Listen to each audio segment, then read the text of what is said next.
This is Enchanted Bunny Forest. I'm your host, Joe Nally. Enchanted Bunny Forest is a podcast about cool people who do cool art stuff. Joe Nally is an artist who flirts with cool people on the internet.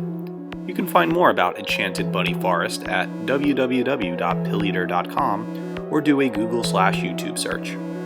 Enjoy the show.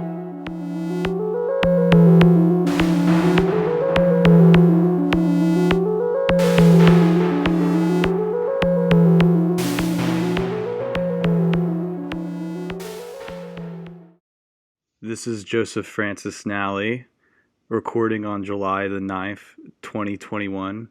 I'm here with Matthew Pegas, the author of Dragon Day. We will be discussing his new book and the relation to it and themes as well. Matt, it's nice having you on. Good, great to be here, Francis. Yeah, no, I'm happy to chat. So it took me actually about 2 to 3 days to read Dragon Day. It's actually about only 120 something pages, and you could read it actually in an evening or in about 7 hours or so. It took me 2 days, and it's a very interesting read with regards to that this being published in 2021 compared to in the last decade, starting in 2011 with the post-radicalization of, you could say, student politics of, it's like you could say culture war of the 60s to the 80s, and now today we're not even sure what is it anymore, because everybody is radicalized. Did you want to talk about the origin of how you wrote Dragon Day? Sure. Yeah, no, you bring up a good point. It is published in 2021, but set in 2015, which is just a 6-year difference, and yet I think that we can say that we're in a different era in 2021 than we were in 2015.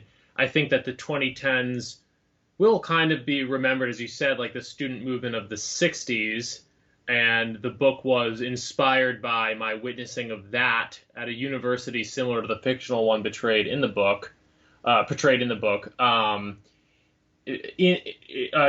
From roughly 2013 to 2017, it was when I was in college, and I witnessed this kind of proto-woke, for lack of a better term, activism.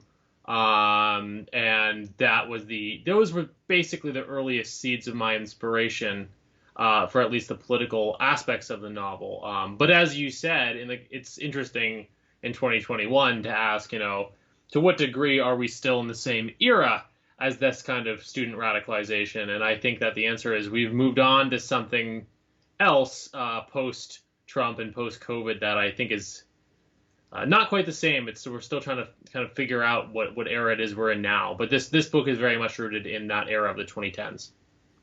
I remember reading the first draft of your book about a few years ago. Right. And it was, I think, not to spoil too much, but I remember reading it and thinking it was one of those like narratives that don't go anywhere and just about undergraduate life or something. And especially the part of being insecure or just having an existential crisis or having this embracing nihilism, and then this like transgressive turnaround about getting raped in the locker room. Yeah. No, I mean, I would say that, and I don't think that's a negative thing. I think there are good books that don't go, that are more journalistic. So I say that as a preface because I don't mean this as a diss. But in some ways, this book is a little bit like your book, Almanai's Babyface, in that regard. I remember in the description of that, you described it as kind of your college, basically your college journal almost, right? So this book kind of started like that without much of a plot. And I kind of forgot that I showed you it, but yeah, you were definitely one of the earliest readers of some parts of this a few years back. And some of those parts were a little bit more journalistic, but the final form is pretty tightly plotted, as you pointed out. Well, I'm kind of a fan of the alt-lit and avant-garde zine stuff. Dragon Day kind of more evolved into almost, as I was saying before, political commentary or social commentary about I wouldn't say radical politics, but something with internet influencing the daily lives of people, and Yeah, where almost the canon of kind of postmodernity is going, and as well subculture in the arts. That's the way I look at it upon, and kind of Dragon Day honestly has a lot of hidden themes in it as well. yeah, there's definitely sort of esoteric currents in it, and I think that a lot of reviewers have pointed this out that yeah, there is some. It's not a book. It's not like a cybernetic novel. Like it's not like super ostensibly about the internet, but the internet and things that people find on the internet, starting with the early pages where Toby is looking up average penis size and going to Google Images. That through later to people becoming radicalized on the internet. I think that because sort of the intrusion of the internet on daily life and the way that it sort of can change your perspective on the real world um, is a real theme, and I think that it deals, I think that it deals pretty effectively with that moment in the 2010s when people were just becoming much more online centric, and the sort of slow takeover of that, and the ensuing. You talked about postmodernism and the postmodern paradigm. I think that we're in this moment. I think the book captures it, where the meta narrative, the grander narrative is breaking down in a more noticeable way, and we're all kind of developing our own fringe narratives. Again, the book isn't like it's not like set online in the way that some more cybernetic fiction might be, but it definitely touches on that as an influence in daily life and in the life of a college student. I think it's interesting that the entire book, especially if there's coming from a literary criticism, is that the book is written actually by Charles, not Matt, not Matthew Pegas, and this is just a document Yeah. by Charles who is trying. I think this is the interesting part, writing his experiences, but also trying to write Toby's experiences and as well as Wally Ford. So it's almost that there's three main characters in the book, being Charles, Toby, and Wallingford. And you could put in the fourth one and say Oliver, but it's if this has a trinity to it. And often I noticed, I thought it was interesting that at times I was reading the text thinking, oh, this is third person written by Matthew Pegas, when no, this is third person written by Charles. And that's kind of another way to think about it. I just wanted to ask about how, like, filming in a movie, the director wants is filming this scene in particular, or we're looking at this scene.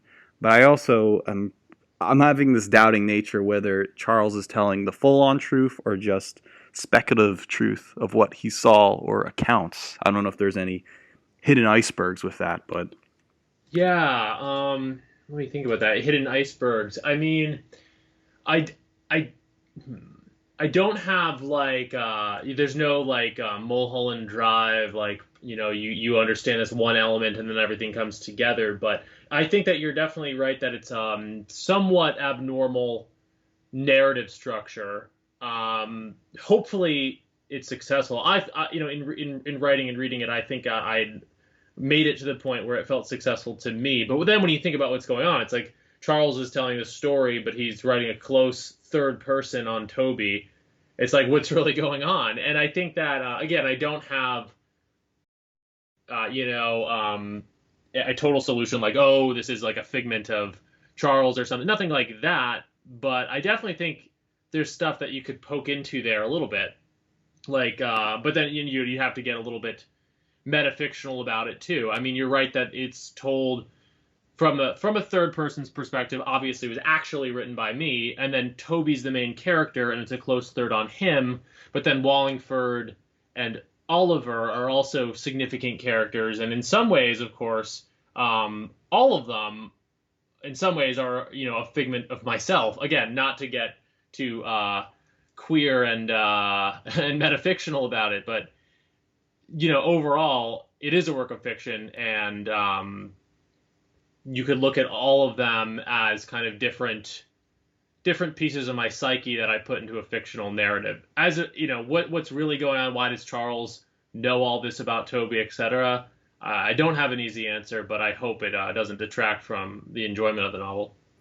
my commentary from what I observed is that, not to spoil too much of the plot, it seems to go into different paradigms about what's happening in the narrative. That you have already an established figure, Wallingford, and you have a pretext of why he's there, and that, you could basically say, once upon a time, there was normal academia, and then the culture war of the 60s came in, and then postmodern thought. And then the interesting part, I thought, is that Wallingford is the professor, but there's two sides of him being supposedly about teaching, everything from the neoliberal order, but then on the side, teaching something incredibly reactionary and something Yeah. that's more akin to the everyday person would be shocked of hearing something called homo nationalism, the contrast between being openly homosexual and then having far right opinions when you think, oh, wouldn't that be like homophobic and in all not actuality? And it kind of blends in a way where there's these subtle trajectory, this progressive line of culture wars and philosophical thought. And then there's this kind of reactionary turn in it where Wally Ford almost becomes kind of the bad guy or the antagonist or the enemy, and the creating Dragon Day in a weird way. It's accumulating to something worse. Yeah.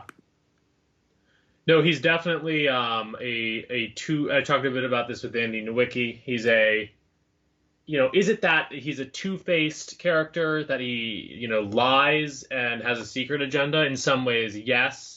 In other ways, I imagine him as having a more unified agenda, but sort of secret goals. But basically, there is an exoteric element to this man as your standard young, hip. Not all of these professors are young and hip by any means necessary. There's some very old and fat ones, but he's a young, hip purveyor of postmodernism on a campus, and the students love him. That's his exoteric reality.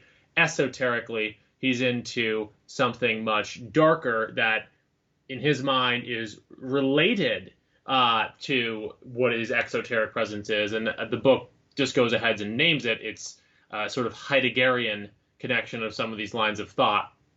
Obviously the postmodernists like Derrida being indebted to Heidegger, but Heidegger being a Nazi in real life, and in current academic thought very much holds that that was no incidental political affiliation. That there is a connection between Heidegger's thought and his politics. And then obviously the figure of Alexander Dugin is not referenced explicitly in the book, but his symbol of the chaos star is used. There's some overtures to Duginism. So that I say all this to say that Wallingford's point of view is exoterically lefty, postmodern, but esoterically taps into the real world roots of some of that lefty postmodern thought, which which also influenced the verboten politics of fascism in the third position, which Wallingford has sort of uncovered for himself and espouses on this esoteric level, and believes perhaps that the modern postmodern philosophy can be used as a vehicle for certain worthy individuals. I'm saying what I think Wallingford would say. This isn't necessarily my opinion. Certain worthy individuals can take that path from postmodern leftism to a kind of social Darwinistic fascism that he espouses, and that is also tied in not just to politics, but to occult currents of thought as well. There's a level of irony there because in the narrative, of course, what happens is that the accumulation is that Dragon Day happens, which is kind of funny. There was this, I remember this pseudo documentary called Zero Day about these pseudo school shooters going to shoot up the school, but it's filmed in a fake documentary style. So there's always these kind of day of retribution, as Elliot Rogers would say, or there's this kind of shooter thing. 0 Day, Day of Retribution. I guess Dragon Day would be the day all the, cheerleaders and jocks get it or something. But the turn is that it's almost something planned, even in like revolutionary fascist or communist text as well. Once things come into praxis, or Yeah, it's like the I don't know what other terms do you hear? The day of the rope. yes, yes, that's what I'm basically saying. The It's boogaloo. definitely that line of the day when it all goes down kind of terminology. I also wanted to mention is that there's a lot of subtle influences in the book that requires especially this goes with all art is that the artist puts in many minor influences and almost cameos and parodies of other thing that the author gets in and puts into the text. And I think it was interesting. I did this on my channel the other day where I remember about a few years ago I'd read this guy by the name of Ryan Andrews, and he has a book called The Birth of Prudence, which is kind of a pulp published by the paleoconservative network VDARE. And basically, it's what you would call, in an old ironic Andy Nowicki interview, identitarian fiction, which is now kind of an outdated ideology and term for the alt right. And Ryan Andrews is kind of a pen name for one of these identitarians that basically kind of has this James T. Cheek argument that don't race mix, save Western civilization. Let me write it in novel format to kind of Trojan horse for you. And in a weird way, I noticed that I compared Dragon Day as almost a meta narrative about Ryan Andrews, who writes The Birth of Prudence, this kind of weird white nationalist pulp 7 years ago.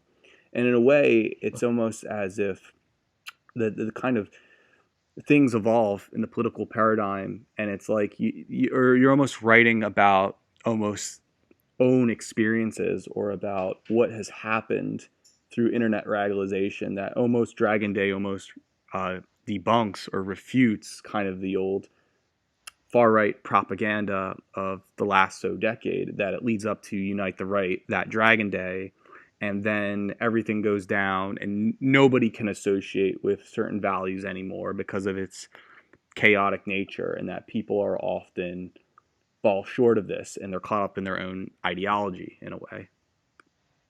Yeah, no, I haven't read The Birth of Prudence. How do you think it debunks it? I'm curious what you mean by that.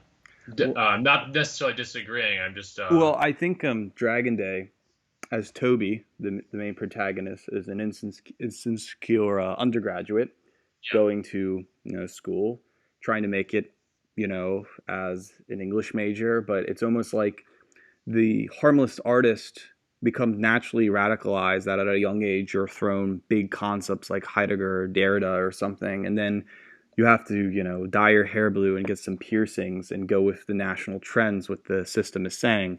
But in some due respect you become reactionary and you become kind of too much in your own world, and it's almost like I have incredible radical intentions. Whoever's not me, you know, should be banished or something like that. And so a lot of what was happening in the alt right, instead of being this intersectional discipline of right wing studies, it became more of an internet subculture of people who consumed in Pepe memes and yeah, kind of tropes that kind of don't make sense or not planned out. And then when put into action, it's they get a bad rep from everything. And Dragon to- Day debunks the Birth of Prudence as I'm considering it like a VDARE, political track, because that's used for the purpose of propaganda. And there's this whole pretentious hype of saying the Birth of Prudence will proselytize you into a white nationalist. And then Dragon Day says, wait a second, Toby is Ryan Andrews. Toby is the one who is being converted. And then you see this kind of day when it all happens, and it's almost as if there's kind of an error in that progressive line of thought. It's almost Dragon Day is refuting what was wrong with the alternative right project in the last decade. yeah. I mean, I won't. I will remain agnostic as to whether or not it takes aim at the entirety of the project. However, I definitely think that it. I say with the character of Wallingford that he is meant to embody the most decadent, in many ways, pagan, sort of darker currents of the alt right, and explores the way in which those lead to an inevitably destructive end. So in that sense, I don't mean to refute anyone necessarily or debunk anything, but this is my perspective as an observer, that these trends existed in the alt right and the dissident right movement, and I was fascinated by them, and I wanted to embody them in a destructive character. So I think that the novel is pretty open for interpretation politically, and as far it's not really a polemical novel. I haven't read The Birth of Prudence. I imagine The Birth of Prudence has a more clear political message, like this is what must be done. I don't think there is such a message in Dragon Day. I think that it's open for interpretation. I think you could read it from actually a pretty wide variety of angles, whether you think that the views espoused by Oliver in the book are kind of where it's at, a sort of more moderate but still base sort of conservatism or paleoconservatism, or whether you actually identify with Wallingford and agree with the extremity of his views. I mean, I think that one could come out of reading Dragon Day with a variety of different political conclusions. But I do understand what you're saying, that in some ways this is definitely like a meta look at what what the dissident right, what the alt right was. I hesitate to say alt right because it's not. I don't get super specific about like Pepe memes or any real world figures in it. But it's definitely taking a look at that same 2015 energy of online right wing radicalization. It's interesting. I definitely wanted to do this chat with you because of everyone that I know, even more so than Robert Stark. You have some real world experience with some of these people from this era of 2015, 2016. And I remember when I first discovered your work in the very beginning of 2018, what really drew me to you was how open and honest you were about some of the weirder and in certain cases darker or just unusual aspects of the alt right. Going back to the earlier era in your career with your famous Asian Aryanism video, and the way you talked about memes and homo nationalism and that kind of thing. I think just your honesty in dealing with a lot of those themes kind of you get a lot of people on the alt right who aren't willing to like at the time in like 2016, 2017, 2018 who weren't really willing to name certain things, like how a lot of people within that movement had Asian girlfriends, or how a lot of them were gay. And I just remember your channel always stood out as a place where that stuff would be if not celebrated, then at least discussed in a very, very open manner. Well, yes, I was about to say that, during my time about a decade ago when I was a teenager, I would, I was trying to do music almost a decade ago in high school, and I was going to community college, and you see, I was more into kind of the radical sphere at the time. This was even before there was this kind of internet podcasting world. There was like weird PDF files of the Turner Diaries and of like bizarre, it was still this Encyclopedia Dramatica, transgressive pre 4chan something awful stuff, and you kind of knew about it for like avant-garde cases and whatnot. And I kind of came from that on a power electronics White House type of ordeal. And when I was in art school back then, I remember the early times of discovering Julius Evola when I was like 22 and being more interested in the esoteric faction. But then there would always be the kind of socialist, and it wasn't this type of, how you should say, Mark Fisher type of leftoid subculturalism you see today, but there was this even balance, and there was more of a split between the neoliberal state versus anti-liberalism, and anybody who had common sense were people who, which you would call quote unquote right, but it doesn't mean they were conservative or Republican. They were just trying to find an intersectionality between anti-liberal voices and whatnot. And this is like 2012, 2013. And I was a daily reader of Countercurrents because Countercurrents was publishing this esoteric anti-liberal thought, even going back to Voice of Reason Radio Network, where Robert Stark was on, and Keith Preston of Attack the System, and old episodes of Jim Goad, and all that. And it all just made sense. And I remember back in, even I was such a donator to Countercurrents or just buying books. I was invited to the Natural Countercurrents meetings in Philadelphia.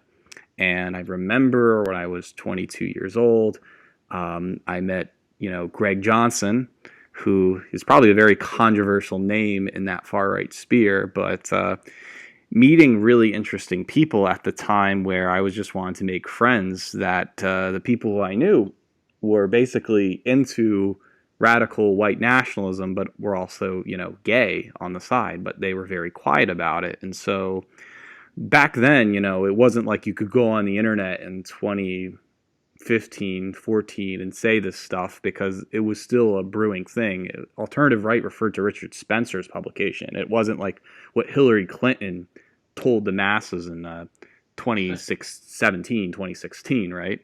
And so, today there was like around post Unite the Right, 2017, 2018, everyone started to fall out with one another in that far right sphere, and there was less and less of the countercurrent events happening every 2 months. There was more hostile division, and I think now you're seeing like it's incredibly divided at this moment in time, the scene. But I remember that scene well, and I remember particular individuals like Emily Yukis who are only interested in the scene for punk rock reasons. That is to say, it's going to get me famous. It could care less if I'm a cartoonist at art school. By saying anti-liberal stuff, I can get probably a position at Vice. And then she's talking to Jim Goad and Gavin McInnes, so it works. And Yeah. so And you actually knew Yukis in real life. I mean, it seems like there was actually a big scene for this. I know there was in New York City, but Philadelphia, even in particular, there seems to be like kind of higher than average. I mean, yeah, just this is public information, but one of the reason why I bring up the Birth of Prudence and Ryan Andrews is because one of VDare used to have a YouTube channel, VDare TV, and the main guy who would present would be Wilson Hewitt, and that's Brendan Kissam, who was a gay white nationalist who basically, I was friends with IRL. He lives in the Philly area, and he was open about his androphilia and, friends with Greg Johnson. And I remember, because you're curious about this, and I've told my friends previously, is that, he really liked me. He wanted to get into a gay relationship with me. I even told Matt Forney back in the day, and he just wanted to do a podcast, but I was too embarrassed because I liked Brendan, but, Brendan really liked me and sent me a dick pic, and I was embarrassed about it. But I just took it for granted. There's some other gay white nationalist types who are friends with Greg Johnson, Claus Brinker, Tim. Yeah, I can't recall their names, but it was a heavy scene, and I think the same thing in Dragon Day where the homo nationalism comes out, wherever that's symbolism. Yeah. Well, I just want to, I know I kind of already said this, I want to reiterate it. Like, so you had, which is pretty remarkable to me, you had real life experience with a sort of real world Mannerbund, right? In the Philadelphia countercurrent scene. And I create a sort of fictional one in my novel. But I have no experience with it in real life. So it's actually fascinating to talk to you as someone who sort of has real life experience with something that I presented fictionally. Well, what happened was it was also a mafia too, and it's more like if you were to say anyone was gay, like Brendan, the main guy named Shiro, he would basically call and stalk you and say, "Don't do that." And I remember Margot Metcheland, who wrote for Countercurrents, was really hostile towards me at the time, and everybody at Countercurrents just didn't like me because I was the weird weirdo, and then Greg wanted to call me out of nowhere, and I was just like scared, and that's where that podcast, quote unquote, happened.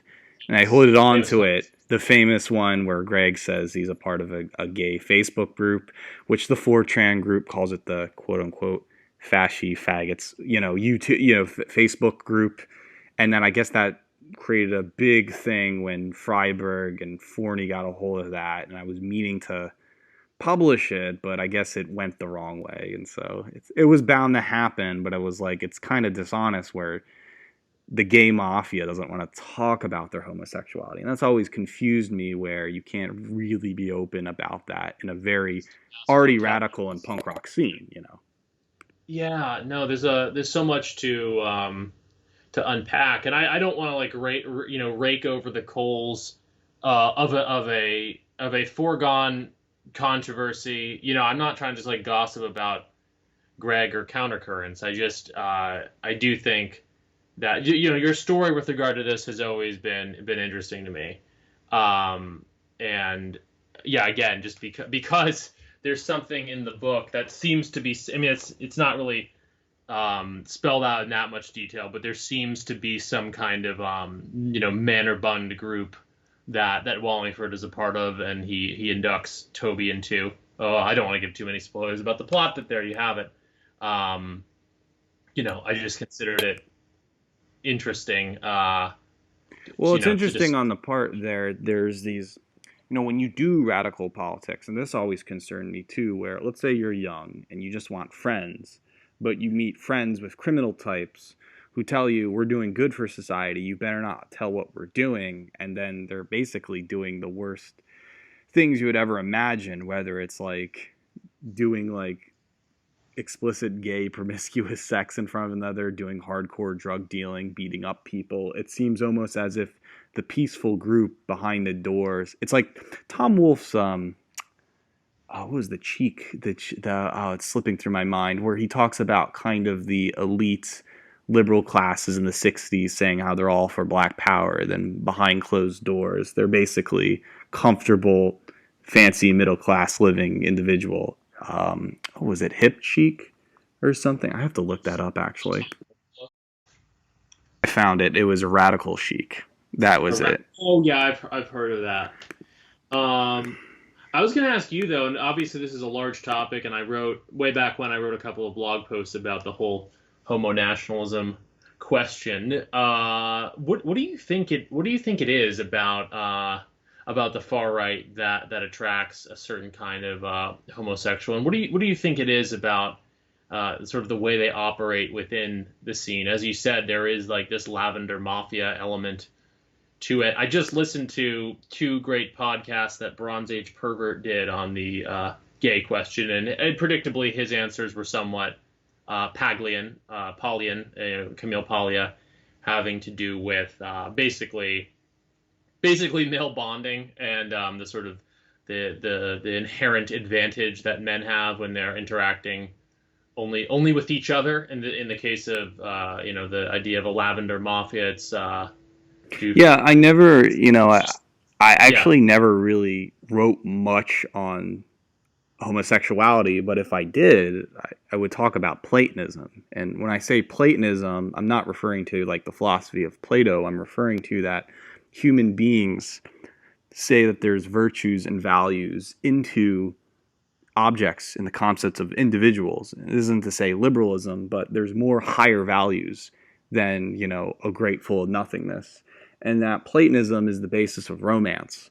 And so it's easy to assume that a bunch of oversexed men are going to be gay, just as James J. O'Mara says, because they want a lot of sex. And it's not exactly the point. It kind of misses the point that there's a lot of people who are gay is because they're interested in the intimate platonic attitude of life. And that's to say, the romantic, that people want to find someone they can love and cherish and be intimate with.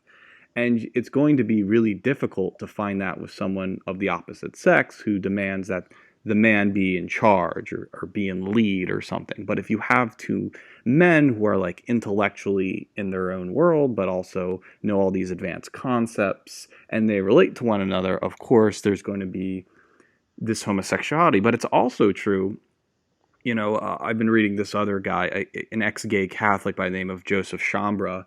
He says it's more like, he uses more a radical term, like there's a wound, and the wound is basically not getting a much male bonding love or being completely neglected and isolated from any concepts of love. And so what happens is homosexuality is developed because you're denied you're denied the fact of love, and so you express it through sexuality, or you express something that is so neglected that you know most people, they can assume sex is something naturally animals do and something that is initiated with the opposite sex in order to be a man and a woman. But in a way, I believe Alain Badiou has said this as well, that all sex is platonic, and that is to say that there's no such thing as hookup culture or promiscuous sex. It's rather that all sex is a loving, intimate touch, and homosexuality is based on that philosophy. And so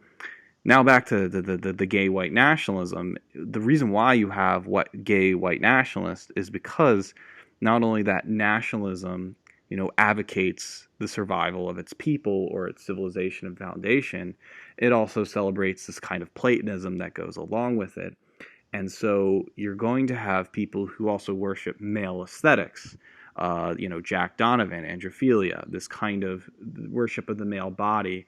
And so, a pathetic Yukio Mishima type of loser who's like skinny and frail hangs out with strong men who love for who he is, he feels empowered by that. It's not to say that there's like some power dynamic between tops and bottoms, to use gay language. But I'm saying is that it kind of becomes this egalitarian type of love, that you're loved for who you are. And you see this uniquely in nationalist kind of society, or, the pleasing the male aesthetic and whatnot. And you'll see that less when you have, the normal heterosexual male and females, because men have duty to start families with women. Women can be women and they can have their gaggle of women, and men do play sports and they have a mission ahead of them.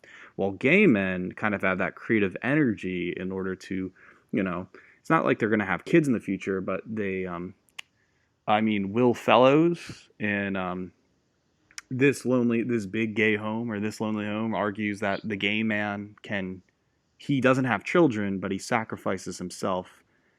He becomes homosexual in order to, his child is society, his child is the arts. And so Yeah. that's why you have a lot of feminine intellectuals who are gay, is because it's not that they're gearing their fatherly to their children, it's to something greater and something bigger. And Yeah, no, so, yeah. there's a lot of different angles from which to come at this question, and some of them are negative and would be, I mean, probably all of it would be considered homophobic to a mainstream audience, but some of them are much more celebratory. And you're describing the sort of there's this book that I haven't read, but that, yeah, I think I was directed to it by James J. O'Mara's old Countercurrents articles, called what was it called? A Passion to Preserve, which kind of emphasizes the gay identity as one that can sort of embrace a bigger picture. Yeah, That I was referring to James J. O'Mara article. This is Gay Home, which is Passion to Preserve. Yeah, James J. O'Mara is not one of the most interesting. I have all his writings, and I've met him in person, and he always says something about interesting. His one argument about boy crazy. He said that in 1950s and in 70s that there was male to male like boy relationship, and that girls were considered scary and icky. I thought that was very interesting, and something that you don't see in today's generation is that yeah, boys did not become gay was because they had love towards guys, and they thought girls were like icky. The whole culture of now girls are icky is bad. That's considered being sexist today.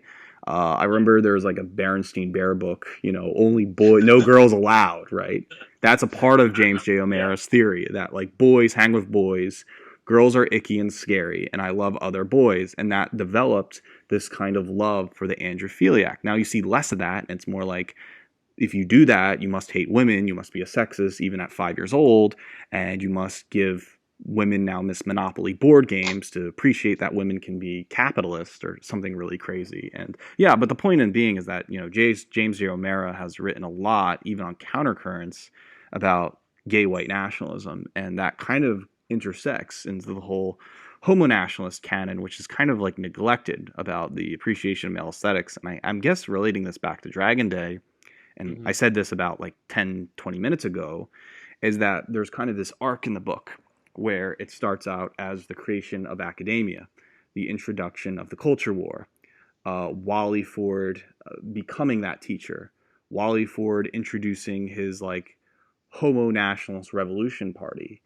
And again, not to spoil, then you have kind of a counteraction, almost a resolution in the novel where, the fourth character, Oliver, appears. And I thought that was an interesting supply. It's more as like the beautiful character that says, wait, this is kind of a bad trajectory, a bad progressive line of thought. There can be the appreciation of the homosexual, homosexuality, but it can be more of a beautiful thing that balances out everything in a way, if I'm trying to understand correctly. Yeah, no, no, absolutely. He's kind of introduced about halfway through the book, and he has limited, somewhat of a limited role. Oliver is introduced about halfway through the novel, and he is meant to be sort of outside of everything else that's going on. He has a perspective which is very, very different than the sort of web of ideas. Wallingford, as we said earlier, has certain exoteric progressive views and certain esoteric uh, far right views, shall we say, but they're bound up in the same sort of dialectical uh, logic and very German philosophy, etc., that runs through both the exoteric progressive element and the more right wing esoteric element. But you have Oliver come at things from a very different perspective. It's interesting you use the word Platonic because I wasn't 100% sure what you meant, but in the book, and because I'm no scholar of Plato, but I actually do think that is a key word here because in the book Oliver studies ancient Greek philosophy actually, so probably Plato. And I do think that you could describe his perspective as being much more rooted to Plato and a sort It's of also to Neoplatonist writers too, any no form. Neoplatonism, and I would even say Straussian to some extent, who is I don't know if Leo Strauss would have called himself an out and out Neoplatonist, but the shoe fits. Um, it's rooted to that, whereas Wallingford is very much the Nietzschean. So there's a kind of Plato versus Nietzsche dynamic at play. That yes, Oliver represents a different. He too engaged, is homosexual, but he's not quite the kind of homo nationalist you see elsewhere in the novel, and instead has a take that I would describe as Platonic. I mean, it would almost take another hour just to discuss the hidden themes without the book, and it suggested that the reader, reads Dragon Day and write, blogs of their own, what's happening in the hidden context in Dragon Day. I think it's very interesting is that as I first, was reading the draft and now the whole book, yes, there is this, narrative from start to finish and has the moral and ethics, but there's also a hidden theme of this, homosexual tension or what I like to call queer culture in it that, Charles has a narrative and Toby has a narrative and Wally Ford has a narrative. And, in the early on in the book, Charles can't remember certain song or music because he was beaten up early on. And there's this kind of, or that Toby is raped in the locker room. And a part of queer culture and transgressive literature is kind of in implicit detail in this kind of fabulous muscles type of way about surviving, the reader embracing the scene of rape, the reader embracing violence and abuse, and understanding its, political implication and moral implication, like kind of like Larry Clark films or like male feminism of Yeah. Peter Sotos. There is Yes. morality in Ken Park, but I'm saying is there's these kind of maybe I'm really trying to say is Wally Ford. Well, he's teaching his discipline, literary, phallic. He's talking about the signifier and significant, and it's almost a penis as a joke, penetrating through discourse in order to cause this kind of crass form of terrorism. But it's like almost in a way about rape. And so there's these little themes that the reader has to pick up throughout the book that appear, and I have to link them myself and write something about it. But I have notes in my copy as well. Yeah, I think I think you could that one could write a lot of on a lot of different themes in the book, and even they could one could even take the book and engage in their own like pseudo academic gobbledygook ad infinitum. I mean, you could. It's meant to. There's a lot of just like the sort of postmodern philosophy that it lampoons. You could kind of spill an endless amount of ink, almost delineating the sort of Freudian, Lacanian levels of things and the connection between sex and writing and all this. But basically, it boils down to that metaphor you addressed of penetration, and basically, gay rape is basically a metaphor throughout the book, and a metaphor for the kind of literary theory espoused by Wallingford, and later the kind of politics he espouses. Um, Like this novel is not about this moral cause and effect. Some people, like the classic transgressive literature, is that some people, especially with middle class attitudes, hold on to things like satire or ridicule because they can't just read an event without any meaning. And so you could read Dragon Day in a way it's not saying, as you said before, any morals or ethics or any rebuttaling, as I said before, and you can just read this as some transgressive lit about the human condition, like a Samuel Delany kind of hog type of book in a way. for sure, and thank you for bringing that up because it's something that I definitely want to discuss in with regard to the book. I mean, I don't. So I was very influenced by at a certain point of writing. I was very influenced by Dennis Cooper, Peter Sodas to an extent. I haven't actually read Hog, but I was definitely by Samuel Delany. But I was definitely influenced by this kind of transgressive literature and wanted to write transgressive literature. And I don't think I was 100% successful with regard to that. I don't think the book suffers from it. I just don't. There was a time when all I wanted was to write, as you referenced, Shushu's great album, Fabulous Muscles, earlier, which I was listening to in the early stages. I think to some extent I inflected that interest in trauma and sexual trauma and the kind of literary, sort of punk literary scene associated with that. I think to some extent I inflected that in the novel, but I don't. I'm actually curious what you think. If you think it comes across more like that, or obviously there's like there's another element to the novel where it's very political, which most transgressive fiction like that is not. It's not as explicitly political. So it's kind of I think that's like basically what I'm trying to say is I see that sort of transgressive literature as one current of influence on the book, but not necessarily the whole package. Or I don't know. Do you see the book in that lineage more fully? I don't know. Well, first, I tend to think of, because I have a lot of pulps, and I still collect science fiction pulps years ago, and like 50 cent, go to the thrift store and read whatever. But some of the more punk zine stuff, or at least modernist lit, or some of the more affluent, it comes from the romantic comedy. It comes from what I say the Platonist attitude that life is kind of a young adult novel with experiences, this and that. For example, I believe, Louis Duquesne, who did I Know What You Did Last Summer. You probably think of the thriller movie, but like Duquesne writes everything from like a hold up on a bus and a kid getting shot in front of the face to like her own daughter dying by a thief. And Mm-hmm. Duquesne is like that kind of pulp feminist writer to young adult stuff, or Paul Zindel, who did the Pigman. Zindel, yeah, he did the Pigman, where it's just like a bunch of kids in Staten Islands. They have no respect for older people. It's not that there is morality or ethics. It's kind of like a scene to next scene. It can be a screenplay for a film, and what happens is there's always this kind of the morality is like discovered after when the reader does start to finish. Another thing that always influenced me was Murakami's Norwegian Wood, the second English translation.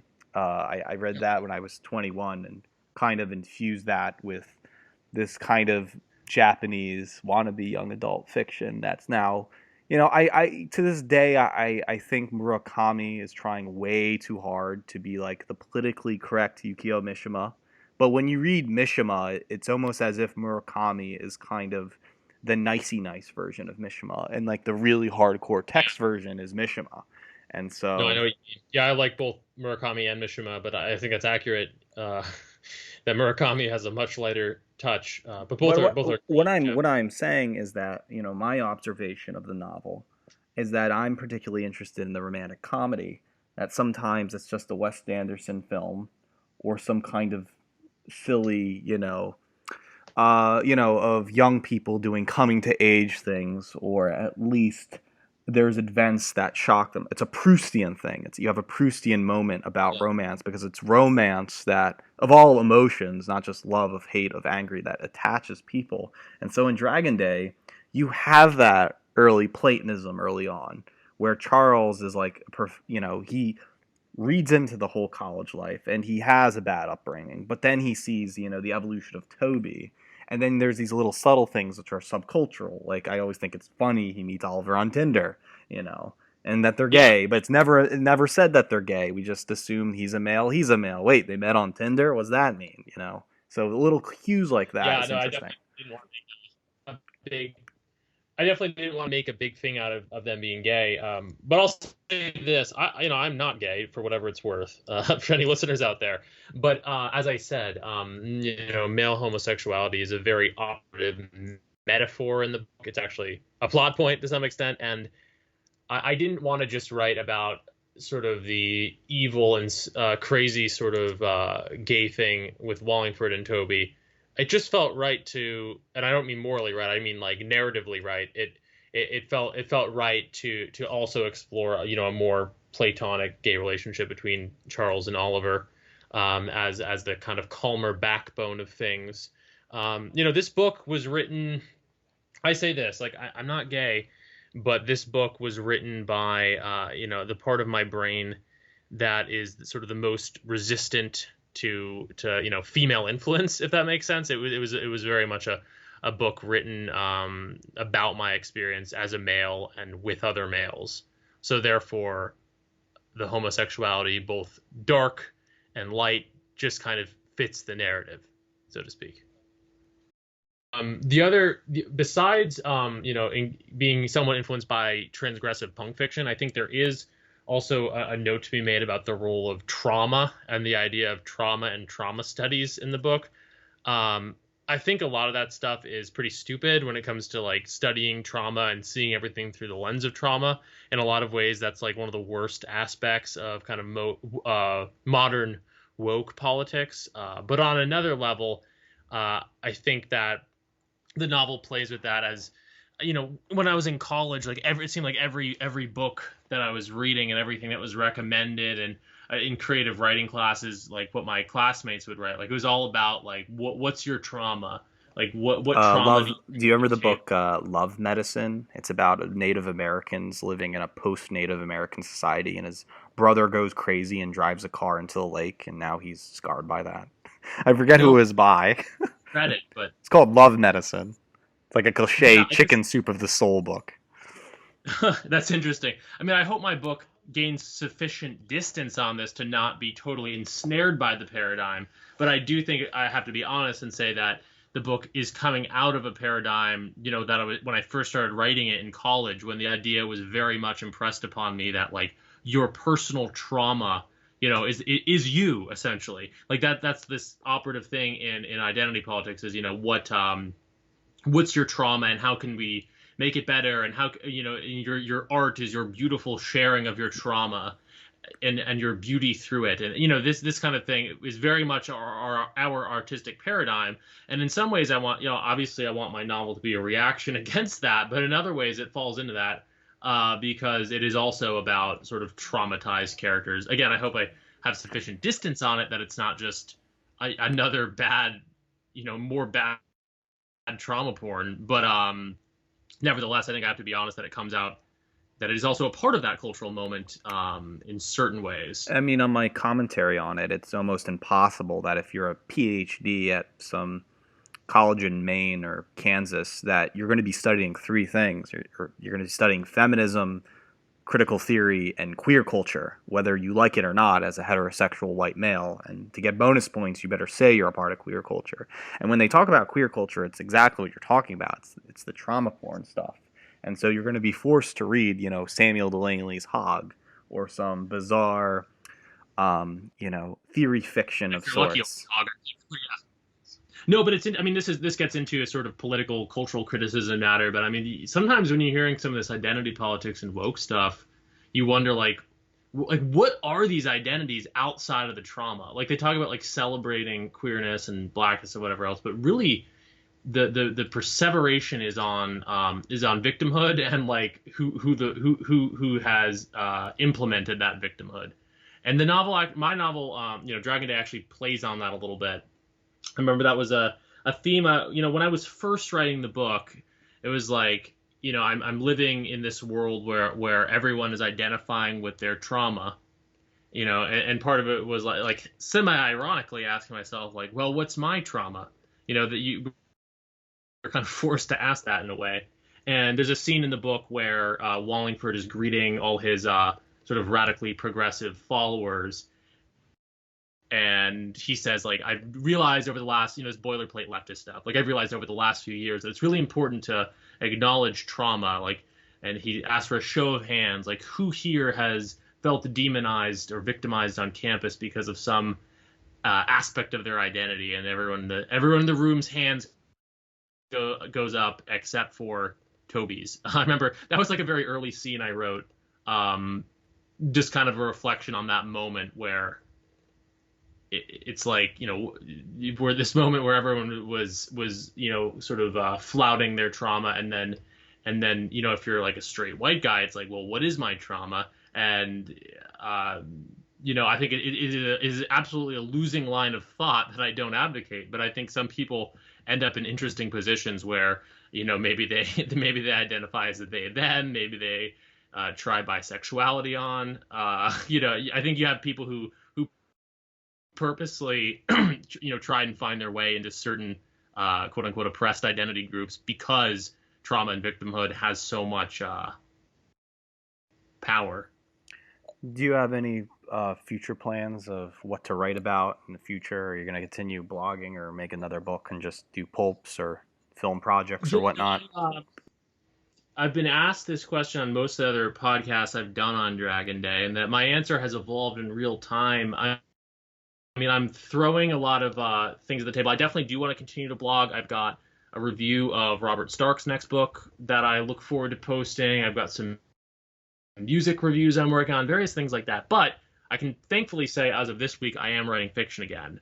And I have something of either a short story or maybe it will be, again, a novella length that is 50 pages or more that I've begun work on. That will probably be on some similar themes as Dragon Day. I may or may not name it after a certain Sarah McLachlan song. People will have to wait and see. But I am working on fiction again, and do intend to publish that. But also, to keep blogging and just keep seeing, where my energy feels the most fruitful in terms of writing. Let's just say that on my own terms, I'm stuck between three works where I can have enough material for a second volume of 60-Second Wipeout, a game book. What I mean to say is like a fighting fantasy Steve Jackson, Irving Livingstone role-playing game book I really would like to get out. That's almost apolitical and just like a funny, because I always wanted to write game books, and I'm not talking about Roosh V type of things. And I have a third project, which is kind of just another rom-com of 3 stories. It might well just be a 4-story publication, but whatever that may be, I hopefully, as we're speaking, I could get done the volume 2 of 60-Second Wipeout, and then maybe the game book. But I want to focus more on the game book because I have the front cover art already, and it's pretty nice. And it also requires the reader to have a pencil, a paper, and dice to roll. That's actually what I'm interested in. Man, I look forward to because obviously that would bring together. I've read your other books and enjoyed them, and I'm not much of a gamer myself, but have enjoyed your writing and videos on that. It's obviously something you know a lot about. So I think a game book sounds like it's a good use of a good combination of different talents of yours. And I guess because if we're probably coming to the end of this conversation here, I'll say it again. I mean, basically, I have to thank you, Francis. I mean, you've always been a very big, not even so much of an influence on my work as you were one of the first people. You were the first person I talked to in this whole scene, and I never would have been able to finish my book without the inspiration of kind of delving deeper into the dissident sphere, and just your willingness to be a reporter on some of the stranger and more esoteric currents within the sphere has always been really valuable. And of course, you've been a great friend as well. Awesome. You too, Matt. Well, I'll hopefully talk to you soon, Matt. Have a nice day. You too.